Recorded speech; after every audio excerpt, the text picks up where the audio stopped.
नमस्कार बच्चों, कक्षा में आपका स्वागत है। आज हम जानेंगे ऑनलाइन बैंकिंग के लाभ के बारे में, यानी benefits of online banking. Online banking ग्राहक और बैंक दोनों के लिए कई फायदे प्रदान करता है। कुछ लाभ इस प्रकार हैं। कहीं भी किसी भी समय बैंकिंग, यानी 24/7 बैंकिंग। ट्रांजैक्शन पर कम लागत या सामान्य लागत में कटौती। कम समय की लागत। बहुत सुरक्षित। पैसे तुरंत और सही जगह स्थानांतरित। घर से बैठे बैठे यूटिलिटी बिल भरना और कई अन्य सेवाओं का लाभ लेना। ऑनलाइन बैंकिंग के माध्यम से सेवाएं, सर्विसेज थ्रू ऑनलाइन बैंकिंग। आज बैंक की लगभग सभी सेवाएं जो कि पारंपरिक बैंकिंग के साथ उपलब्ध हैं, उन्हें ऑनलाइन बैंकिंग के माध्यम से भी एक्सेस किया जा सकता है। ऑनलाइन उपलब्ध कुछ महत्वपूर्ण विशेषताएं इस प्रकार हैं। आधार प्रमाणीकरण, यानी आधार ऑथेंटिकेशन के जरिए बैंक खाता खोलना। अपने खाते की शेष राशि यानी बैलेंस अमाउंट और स्टेटमेंट की जांच करना। अपने खाते से किसी और के खाते में धन ट्रांसफर या स्थानांतरित करना। फिक्स डिपॉजिट्स और अन्य निवेश करना तथा उनका प्रबंधन करना। यूटिलिटी बिल्स यानी टेलीफोन व mobile bill, credit card bill इत्यादि का भुगतान करना। डिमांड ड्राफ्ट, चेकबुक के लिए अनुरोध करना। चेक का भुगतान रोकना। अपना debit card, credit card block या अनब्लॉक करना। डेबिट कार्ड पिन पुनर्जनन यानी पिन रीजेनरेशन के लिए अनुरोध। खाता खोले जाने की प्रक्रिया, process of opening an account. एक बैंक खाता खोलने के लिए आपको सबसे पहले उस खाते के प्रकार को तय करना चाहिए जिसे आप खोलना चाहते हैं, जैसे बचत खाता यानी सेविंग्स अकाउंट, चालू खाता यानी करंट अकाउंट, आवर्ती खाता यानी रिकरिंग अकाउंट आदि। एक बार फैसला करने पर आप निकटतम बैंक शाखा से संपर्क कर सकते हैं। बैंक के अधिकारी प्रपत्र यानी परफॉर्मा फॉर्म को भरने में आपकी सहायता करते हैं और आपको शाखा में एक बैंक खाता खोलने के लिए विभिन्न आवश्यक दस्तावेजों के बारे में सूचित करते हैं। नमस्कार बच्चों, कक्षा में आपका स्वागत है। आज हम जानेंगे जन धन खाता के बारे में।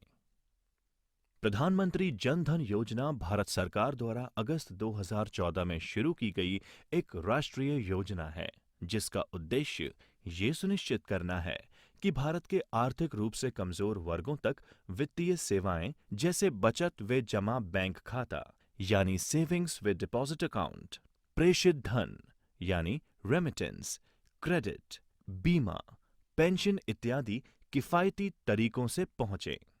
प्रधानमंत्री जन धन योजना के तहत खाते खोलने के लिए आवश्यक दस्तावेज या डॉक्यूमेंट्स इस प्रकार हैं। यदि आधार कार्ड संख्या उपलब्ध है तो अन्य दस्तावेजों की आवश्यकता नहीं है। यदि पता बदल दिया गया है तो वर्तमान पते का स्वयं प्रमाणीकरण यानी सेल्फ सर्टिफिकेशन पर्याप्त है। यदि आधार कार्ड उपलब्ध नहीं है तो इनमें से कोई भी आधिकारिक वैध दस्तावेज आवश्यक है। मतदाता पहचान पत्र यानी voter ID, driving licence, PAN card, passport और नरेगा कार्ड। यदि इन दस्तावेजों में आपका पता शामिल है तो ये पहचान का सबूत और पता यानी आइडेंटिटी एंड एड्रेस प्रूफ दोनों के रूप में काम कर सकता है। यदि किसी व्यक्ति के पास ऊपर उल्लेखित आधिकारिक वैध दस्तावेज यानी ऑफिशियली वैलिड डॉक्यूमेंट्स नहीं हैं, लेकिन उसे बैंकों द्वारा कम जोखिम यानी लो रिस्क के रूप में वर्गीकृत या क्लासिफाइड किया गया है, तो वह इनमें से किसी भी दस्तावेजों में से एक को जमा करके बैंक खाता खोल सकता है। केंद्रीय व राज्य सरकार के विभागों, वैधानिक या नियामक प्राधिकरण मतलब स्टैट्यूटरी और रेगुलेटरी अथॉरिटी, सार्वजनिक क्षेत्र के उपक्रमों, पब्लिक सेक्टर अंडरटेकिंग्स, अनुसूचित वाणिज्यिक बैंक यानी शेड्यूल्ड कमर्शियल बैंक्स और सार्वजनिक वित्तीय संस्थानों यानी पब्लिक फाइनेंशियल इंस्टीट्यूशंस द्वारा आवेदक की तस्वीर के साथ जारी पहचान पत्र या आइडेंटिटी कार्ड, व्यक्ति की एक विधिवत रूप से सत्यापित फोटो के साथ एक गैजेट अधिकारी द्वारा जारी पत्र। नमस्कार बच्चों, कक्षा में आपका स्वागत है। आज हम जानेंगे ऑनलाइन या डिजिटल भुगतान पद्धतियों के बारे में और उनके प्लेटफॉर्म्स के बारे में। Online digital payment methods and platforms. एक डिजिटल भुगतान प्रणाली ऑनलाइन ट्रांजैक्शन के लिए इलेक्ट्रॉनिक भुगतान की स्वीकृति प्रदान करती है। डिजिटल भुगतान debit card, credit card, net banking, mobile wallet और अन्य कई भुगतान मोड के माध्यम से किया जा सकता है। भारत में कई डिजिटल भुगतान प्लेटफॉर्म और भुगतान गेटवे यानी पेमेंट गेटवेज उपलब्ध हैं, जो ऑनलाइन डिजिटल भुगतान सुविधा प्रदान करते हैं। इन डिजिटल भुगतान प्लेटफॉर्म्स या भुगतान गेटवेज को मर्चेंट्स द्वारा एकीकृत किया जाता है ताकि ग्राहक आसानी से भुगतान एवं वस्तु और सेवाओं की खरीद का भुगतान विधियों द्वारा लाभ उठा सकें। इस खंड में हम credit card, debit card, RuPay card और पॉइंट ऑफ सेल मशीन का वर्णन करेंगे। क्रेडिट कार्ड भुगतान, credit card payment. Credit card एक छोटा सा प्लास्टिक कार्ड है जो किसी बैंक या किसी वित्तीय संस्था द्वारा जारी किया जाता है, जिससे धारक सामानों या सेवाओं को क्रेडिट पर खरीद सकते हैं। ये इलेक्ट्रॉनिक पैसे का सबसे आसान रूप है जो उपलब्ध है और आज अंतर्राष्ट्रीय स्तर पर इसका व्यापक रूप से उपयोग किया जाता है। एक क्रेडिट कार्ड से ऑनलाइन भुगतान करने के स्टेप्स टू पे online with a credit card. भुगतान करते समय आपको अपनी भुगतान विधि या पेमेंट मेथड के रूप में क्रेडिट कार्ड चुनने की आवश्यकता होगी। आपके द्वारा उपयोग किए जा रहे क्रेडिट कार्ड को चुनने का विकल्प भी होगा, जैसे visa, Mastercard, discover, American express आदि। यदि आपका क्रेडिट कार्ड प्रकार बॉक्स में सूचीबद्ध या लिस्टेड नहीं है, तो मर्चेंट उस प्रकार के क्रेडिट कार्ड को स्वीकार नहीं करता। विवरण दर्ज करने से पहले आपको ये सुनिश्चित करना होगा कि एड्रेस बार में एक लॉक प्रतीक और HTTPS है। HTTPS का अर्थ हाइपरटेक्स्ट ट्रांसफर प्रोटोकॉल सिक्योर होता है। लॉक और HTTPS सुनिश्चित करते हैं कि जिस वेबसाइट का आप उपयोग कर रहे हैं वह सुरक्षित और सत्यापित है। अपना नाम दर्ज करें, जैसे आपके क्रेडिट कार्ड पर दिखाई देता है। ये सत्यापित करने के लिए कि आपने अपना नाम सही ढंग से दर्ज किया है, क्रेडिट कार्ड को देखें। इसके बाद अपनी क्रेडिट कार्ड की जानकारी दर्ज करें। क्रेडिट कार्ड नंबर, आपके क्रेडिट कार्ड पर अंकित 16 अंक, समाप्ति तिथि यानी एक्सपायरी डेट और सुरक्षा कोड यानी CVV नंबर।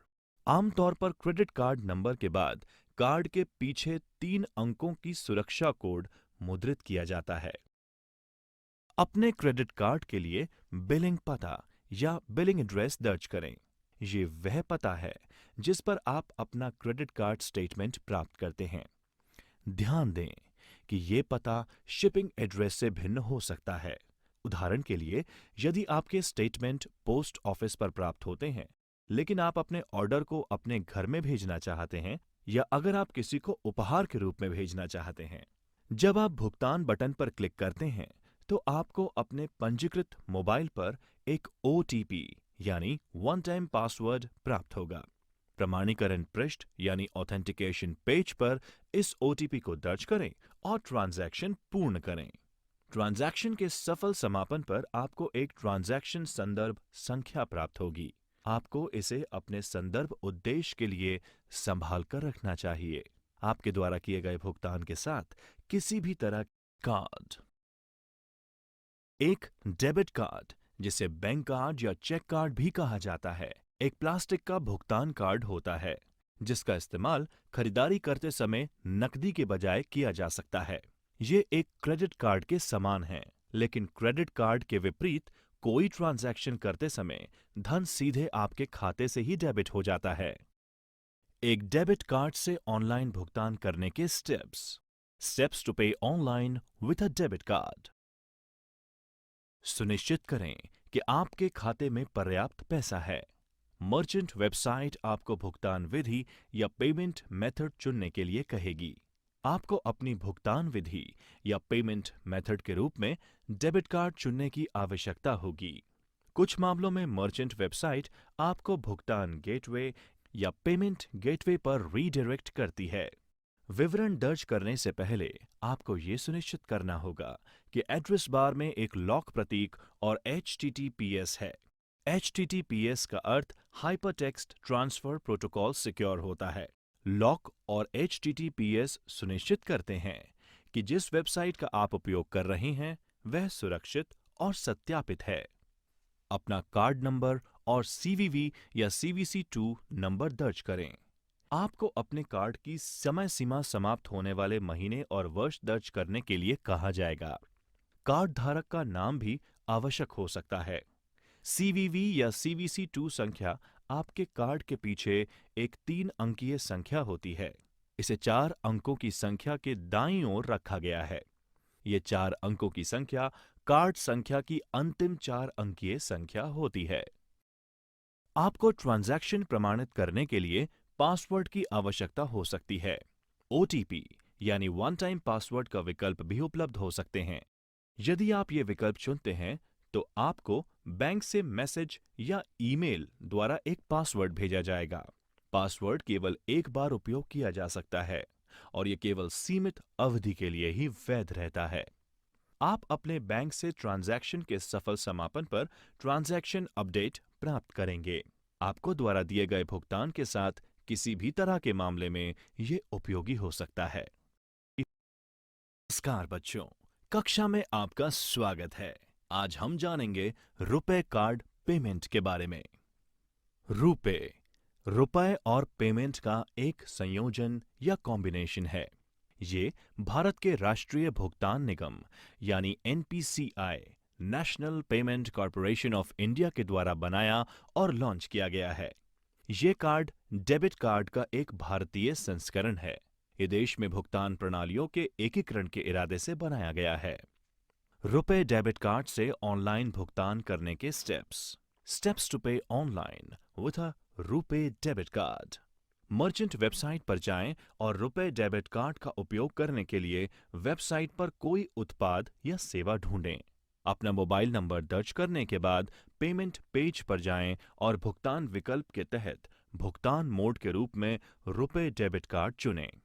विवरण दर्ज करने से पहले आपको ये सुनिश्चित करना होगा कि एड्रेस बार में एक लॉक प्रतीक और HTTPS है। HTTPS का अर्थ हाइपरटेक्स्ट ट्रांसफर प्रोटोकॉल सिक्योर होता है। लॉक और HTTPS सुनिश्चित करते हैं कि जिस वेबसाइट का आप उपयोग कर रहे हैं वह सुरक्षित और सत्यापित है। प्रथम ट्रांजैक्शन, फर्स्ट ट्रांजैक्शन। इसके लिए पंजीकरण आवश्यक होता है। पहला ऑनलाइन ट्रांजैक्शन करने से पहले कार्ड धारक को ई-कॉमर्स के लिए सक्षम करने के लिए अपने रुपए कार्ड को पंजीकृत करना होगा। कार्ड धारक को भुगतान स्क्रीन या पेमेंट स्क्रीन पर सभी उचित रुपए कार्ड विवरण दर्ज करने होंगे, जैसे कि कार्ड नंबर, समाप्ति तिथि और CVV2, जो कि कार्ड के पीछे के 3 अंक हैं। बैंक के साथ पंजीकृत कार्ड धारक के मोबाइल नंबर, ईमेल ID और एक OTP यानी वन टाइम पासवर्ड भेजा जाएगा। ग्राहक OTP की वांछित प्राप्ति के लिए विकल्प या तो मोबाइल नंबर या ईमेल ID का चयन कर सकते हैं। ग्राहक को बैंक के साथ पंजीकृत मोबाइल नंबर या ईमेल ID पर प्राप्त OTP दर्ज करना होगा। कार्ड धारक को OTP द्वारा प्रमाणित करने के बाद कई चित्रों के मिश्रण का एक छोटा फ्रेम दिखाई देगा। कार्ड धारक को एक चित्र चुनना होता है। इस इमेज के बाद के सभी ट्रांजैक्शन के लिए याद रखना होता है। इसे पंजीकृत चित्र या रजिस्टर्ड इमेज के रूप में कहा जाता है। यदि कार्ड धारक पंजीकृत चित्र को भूल जाता है तो उसे पुनः पंजीयन करना पड़ता है। कार्ड धारक को एक वाक्यांश, जो कि अधिकतम 40 वर्ण तक होगा, प्रवेश करने के लिए कहा जाता है, जिसे भविष्य के ट्रांजैक्शन में पहचान के लिए याद रखना होता है। कार्ड धारक को एक स्वपरिवर्तनशील यानी स्क्रैम्बलिंग पिन पैड पेज दिखाया जाएगा। नमस्कार बच्चों, कक्षा में आपका स्वागत है। आज हम जानेंगे नेट बैंकिंग भुगतान के बारे में। Net banking payment. आपके बैंक की इंटरनेट बैंकिंग सेवा का उपयोग भारत में सबसे लोकप्रिय भुगतान विधियों में से एक है। ये डेबिट कार्ड के द्वारा की गई खरीद के ही समान है, सिवाय इसके कि आप अपने इंटरनेट बैंकिंग खाते में लॉगिन करके भुगतान करते हैं। इस मामले में भी आपके द्वारा खरीदारी करने के बाद राशि तुरंत आपके बैंक खाते से काट ली जाती है। नेट बैंकिंग से ऑनलाइन भुगतान करने के स्टेप्स टू पे ऑनलाइन विथ नेट बैंकिंग। सुनिश्चित करें कि आपके खाते में पर्याप्त पैसा है। मर्चेंट वेबसाइट आपको अपने भुगतान विधि या पेमेंट मेथड के लिए पूछेगी। आपको अपनी भुगतान विधि या पेमेंट मेथड के रूप में नेट बैंकिंग को चुनना होगा। कुछ मामलों में मर्चेंट वेबसाइट आपको पेमेंट गेटवे पर पुनर्निर्देशित या रीडायरेक्ट करेगी। विवरण दर्ज करने से पहले आपको ये सुनिश्चित करना होगा कि एड्रेस बार में एक लॉक प्रतीक और HTTPS है। HTTPS का अर्थ हाइपरटेक्स्ट ट्रांसफर प्रोटोकॉल सिक्योर्ड होता है। लॉक और HTTPS सुनिश्चित करते हैं कि जिस वेबसाइट का आप उपयोग कर रहे हैं वह सुरक्षित और सत्यापित है। भुगतान पद्धति या पेमेंट मेथड के रूप में नेट बैंकिंग का चयन करते समय आपको अपने बैंक का चयन करने के लिए कहा जाएगा। ये आपका इंटरनेट बैंकिंग खाता है। फिर आपको भुगतान करने के लिए अपने बैंक की वेबसाइट पर पुनः निर्देशित किया जाएगा। अपने खाते में लॉगिन करने के लिए आपको क्रेडेंशियल्स यानी यूजर आईडी व पासवर्ड्स का उपयोग करना होगा। एक बार लॉगिन सफलतापूर्वक करने के उपरांत आपको अपनी राशि की पुष्टि करने की आवश्यकता होगी। अधिकांश वेबसाइट आपके भुगतान प्रक्रिया की सुरक्षा बढ़ाने के लिए अतिरिक्त प्रमाणीकरण के रूप में OTP यानी वन टाइम पासवर्ड का उपयोग करते हैं। OTP आपके बैंक खाते से पंजीकृत मोबाइल नंबर पर भेजा जाएगा। कुछ बैंक अतिरिक्त सुरक्षा और सुरक्षा सुविधाओं जैसे डेबिट कार्ड, पिन ग्रिड विवरण आदि भी पूछ सकते हैं। आप अपने बैंक से ट्रांजैक्शन के सफल समापन पर एक ट्रांजैक्शन अपडेट प्राप्त करेंगे। आपके द्वारा किए गए भुगतान के साथ किसी भी मुद्दे के मामले में ये उपयोगी हो सकता है। POS point of sale. Point of sale terminal यानी POS टर्मिनल एक इलेक्ट्रॉनिक उपकरण है जिसका इस्तेमाल खुदरा या रिटेल स्थानों पर कार्ड भुगतान प्रक्रिया में किया जाता है। एक POS टर्मिनल आमतौर पर सभी तरह के क्रेडिट और डेबिट कार्ड भुगतान की सुविधा देता है और ये इस प्रकार काम करता है। किसी ग्राहक के क्रेडिट या डेबिट कार्ड की जानकारी पढ़ता है। ये जांचता है कि ग्राहक के बैंक खाते में धन पर्याप्त है भी या नहीं। ग्राहक के खाते से विक्रेता के खाते में धनराशि स्थानांतरित करता है, ट्रांजैक्शन दर्ज करता है और रसीद यानी रिसिप्ट प्रिंट करता है। उपयोगी जानकारी। मेक पेमेंट पर क्लिक करने के बाद रिफ्रेश कभी भी ना करें, क्योंकि पेमेंट गेटवे की साइट पर सफलतापूर्वक भुगतान होने के बाद पेमेंट मर्चेंट की साइट को स्थानांतरित हो रहा होता है। त्वरित समीक्षा। रुपए कार्ड के संदर्भ में NPCI का पूर्ण रूप क्या है?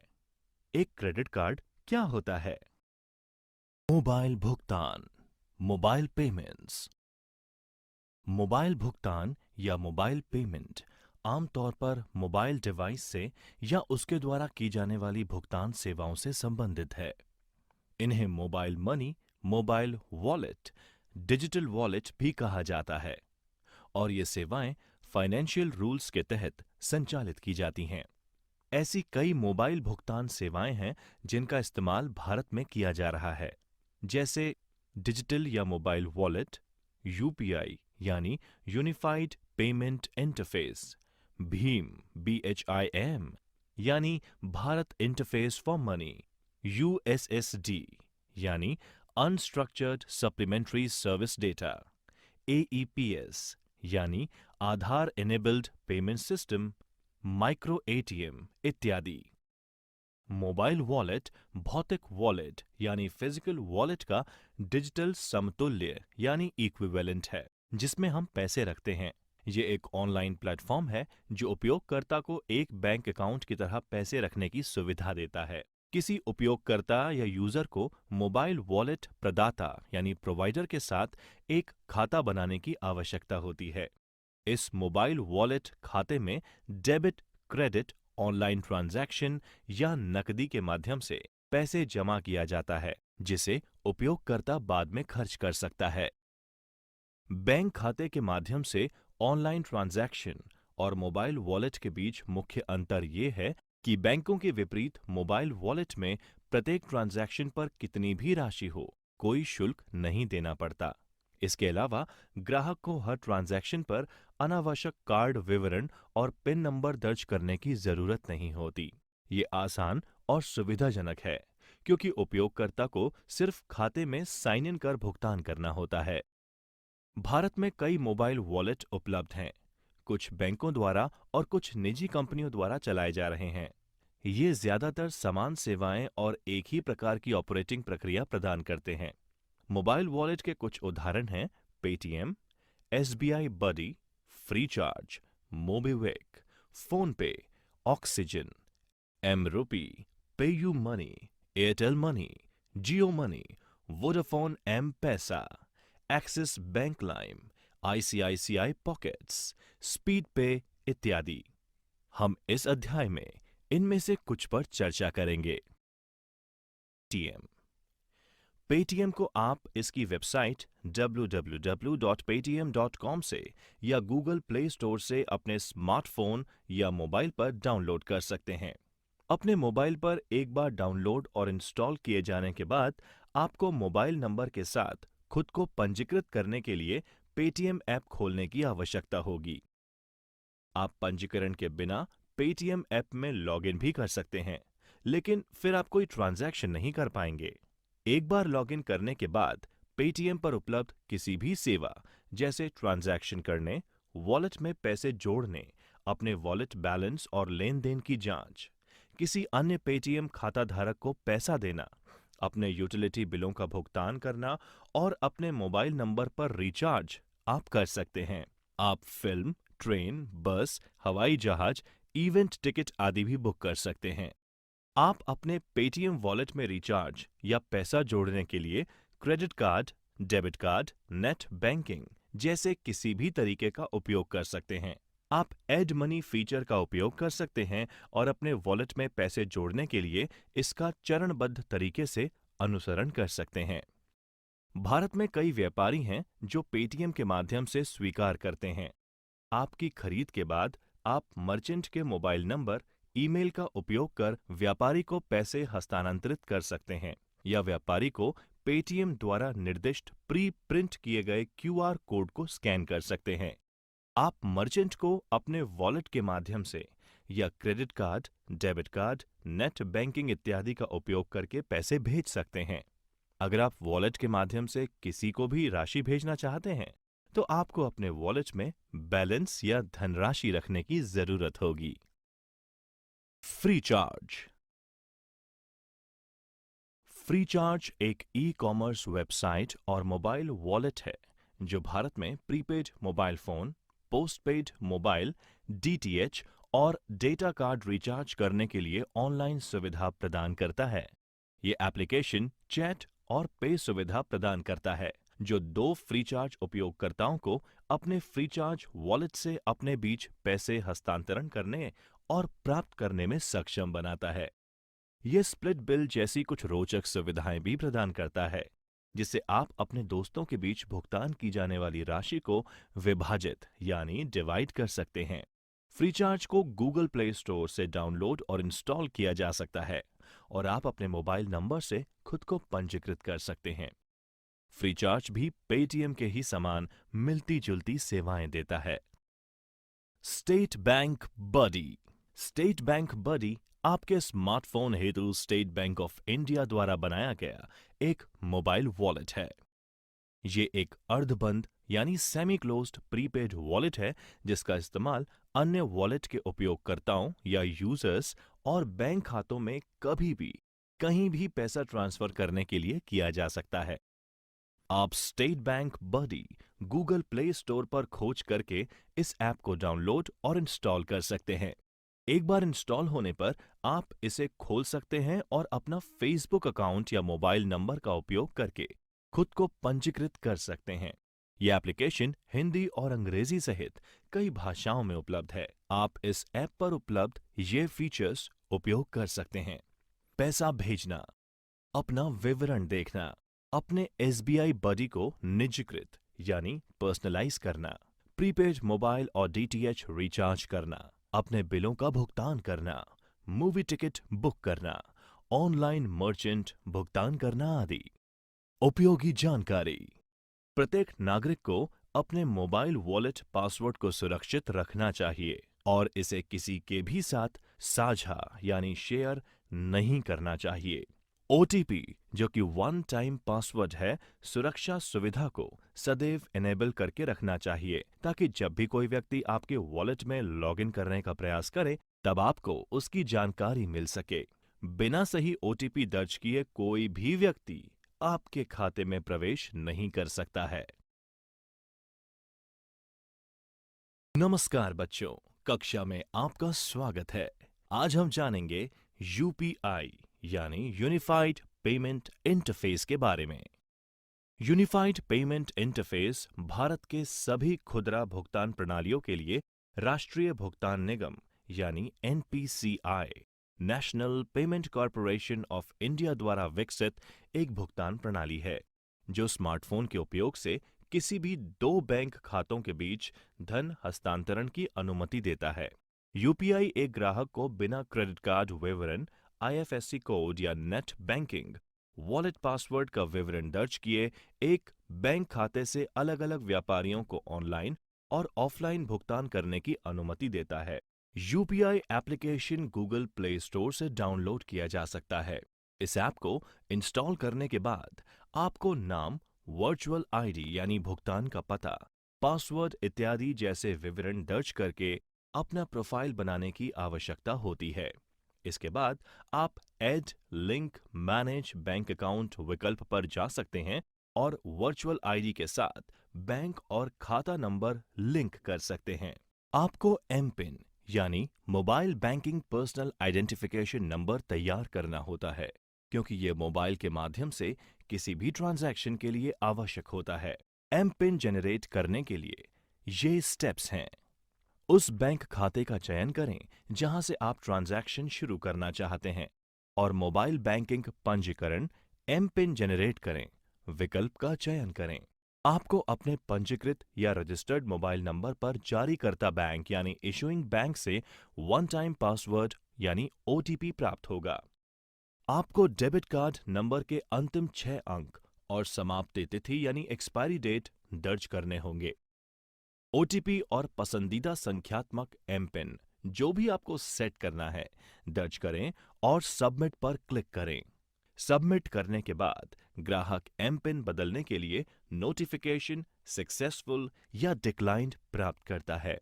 पुराना एमपिन और पसंदीदा एमपिन जो सेट करना हो दर्ज करें और सबमिट पर क्लिक करें। सबमिट करने के बाद ग्राहक को नोटिफिकेशन सक्सेसफुल या डिक्लाइंड भी प्राप्त होता है। आप आत्मव्याख्यात्मक यानी सेल्फ एक्सप्लेनेटरी चरणों का पालन करके पुश यानी वर्चुअल पते का उपयोग कर धन भेजना और पुल यानी वर्चुअल पते का उपयोग करके पैसे मंगवाने का अनुरोध कर सकते हैं। प्राप्तकर्ता या अनुरोधकर्ता जो कि रिसीवर है को अपने बैंक खाते के क्रेडिट के लिए बैंक से नोटिफिकेशन और मैसेज यानी एसएमएस प्राप्त होता है। Bhim Bharat interface for money. Bhim UPI पर आधारित एक एकीकृत यानी यूनिफाइड भुगतान समाधान एप्लीकेशन है। यदि आपने अपने बैंक खाते पर यूपीआई आधारित भुगतानों के लिए साइन अप किया है जो आपके मोबाइल नंबर से भी जुड़ा हुआ है तो आप डिजिटल ट्रांजैक्शन करने के लिए भीम ऐप का उपयोग करने में सक्षम होंगे। इसमें वे सभी भारतीय बैंक शामिल होते हैं जो तत्काल भुगतान सेवा के आधार पर बने प्लेटफॉर्म का उपयोग करते हैं और उपयोगकर्ता को किसी भी दो पार्टियों के बैंक खातों के बीच तुरंत धन हस्तांतरण करने की अनुमति देते हैं। भीम ऐप का उपयोग करने के तरीके के बारे में हम यहाँ पर चरण दर चरण यानी स्टेप बाय स्टेप जानेंगे। एंड्रॉयड या आईओएस। एंड्रॉयड या आईओएस उपयोगकर्ता भीम ऐप की खोज प्ले स्टोर या ऐप स्टोर पर करके इसे डाउनलोड कर सकते हैं। एप्लीकेशन इंस्टॉल करें और अपनी भाषा चुनें। ऐप आपको एसएमएस के उपयोग से अपना फोन नंबर सत्यापित यानी ऑथेंटिकेट करने के लिए संकेत देगा। इसके उपरांत नेक्स्ट पर क्लिक करें और सत्यापन प्रक्रिया पूरी होने तक प्रतीक्षा करें। एक बार सत्यापन पूर्ण हो जाने पर 4 अंकों का पासकोड दर्ज करें। एक पासकोड सेट होने के बाद ऐप आपको अपने बैंक का चयन करने के लिए कहता है। एक बार बैंक का चयन करने के बाद ऐप आपको फोन नंबर का उपयोग करके आपके विवरण को स्वचालित रूप से उठाता है। प्राइमरी बैंक खाते का चयन करें जो आपके सभी लेन-देन यानी ट्रांजैक्शंस के लिए उपयोग किया जाना है। ऐप 3 विकल्प दिखाता है। सेंड यानी भेजें, रिक्वेस्ट यानी अनुरोध करें और स्कैन या पे यानी स्कैन या भुगतान करें। ध्यान रहे कि ट्रांजैक्शन केवल सत्यापित फोन नंबर्स के बीच ही संभव है। किसी को भी पैसे भेजने के लिए अपने फोन में वह नंबर और स्थानांतरित होने वाली राशि टाइप करें। ऐप आपको अपने एमपिन यानी mobile banking personal identification number को दर्ज करने के लिए कहेगी। आमतौर पर ये एक 4 या 6 अंकों का कोड होता है जो कि मोबाइल ट्रांजैक्शन को प्रमाणित करता है। इसी तरह आप अपने फोन नंबर का उपयोग करके किसी से धन मंगवाने का अनुरोध भी कर सकते हैं। तीसरा विकल्प स्कैन और भुगतान उपभोक्ताओं को एक क्यूआर कोड का उपयोग करके पैसे हस्तांतरित करने की अनुमति देता है, जो कि एक स्मार्टफोन या टैबलेट द्वारा डिकोड किया जा सकने वाला एक 2 आयामी काले और सफेद बारकोड यानी 2 dimensional black and white barcode होता है। प्रत्येक फोन नंबर का एक क्यूआर कोड होता है जिसे होम स्क्रीन पर प्रोफाइल में देखा जा सकता है। यूएसएसडी ये सेवा बुनियादी सुविधा युक्त मोबाइल फोन यानी बेसिक फीचर फोन का उपयोग करके मोबाइल बैंकिंग ट्रांजैक्शन की अनुमति देता है। यूएसएसडी सेवाओं का उपयोग करने के लिए आपके पास इंटरनेट कनेक्शन या स्मार्टफोन होना आवश्यक नहीं है। यह सेवा अपने मोबाइल पर एक संख्या *99# डायल करके इस्तेमाल की जा सकती है, जो सभी दूरसंचार सेवा प्रदाताओं यानी टेलीकॉम सर्विस प्रोवाइडर्स में एक समान होता है और मोबाइल स्क्रीन पर प्रदर्शित इंटरैक्टिव मेन्यू से ये सेवा काम करती है। यह हिंदी और अंग्रेजी सहित कई भाषाओं में उपलब्ध है। यूएसएसडी में धन ट्रांसफर की एक सीमा होती है जो हर बैंक के लिए भिन्न होती है। ये सेल्फ सर्विस मोड पर चलता है और आपको ट्रांजैक्शन के लिए मोबाइल मनी पहचानकर्ता यानी एमएमआईडी, मोबाइल मनी आइडेंटिफायर और एमपिन की आवश्यकता पड़ेगी। यूएसएसडी पर उपलब्ध कुछ सेवाएं हैं: बैलेंस पूछताछ, balance inquiry, mini statement, fund transfer, MMID जानें, एमपिन बदलें, ओटीपी उत्पन्न करें। उपयोगी जानकारी: एमएमआईडी यानी मोबाइल मनी आइडेंटिफायर पंजीकरण के बाद बैंक द्वारा 7 अंकों की अनूठी यानी यूनिक संख्या जारी की जाती है।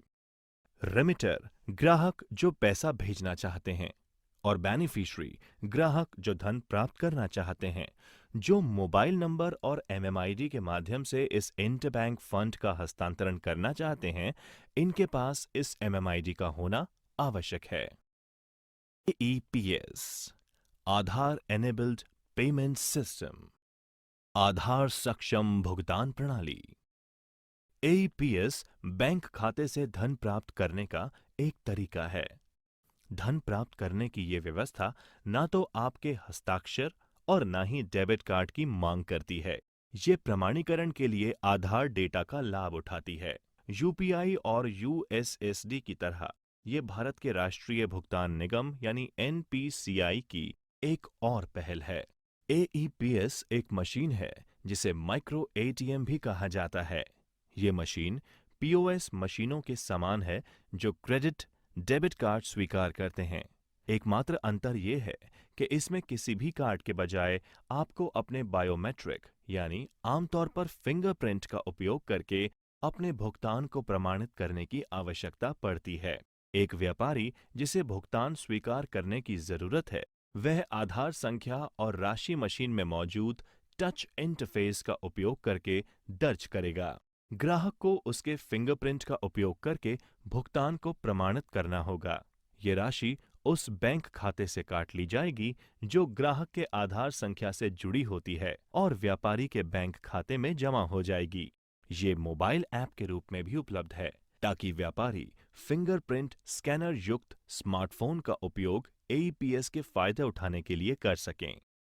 बैलेंस पूछताछ यानी बैलेंस इंक्वायरी, नकद निकासी यानी कैश विड्रॉल, नकद जमा यानी कैश डिपॉजिट और आधार सक्षम फंड ट्रांसफर यानी आधार इनेबल्ड फंड ट्रांसफर इस ऐप के जरिए की जाने वाली कुछ सेवाएं हैं।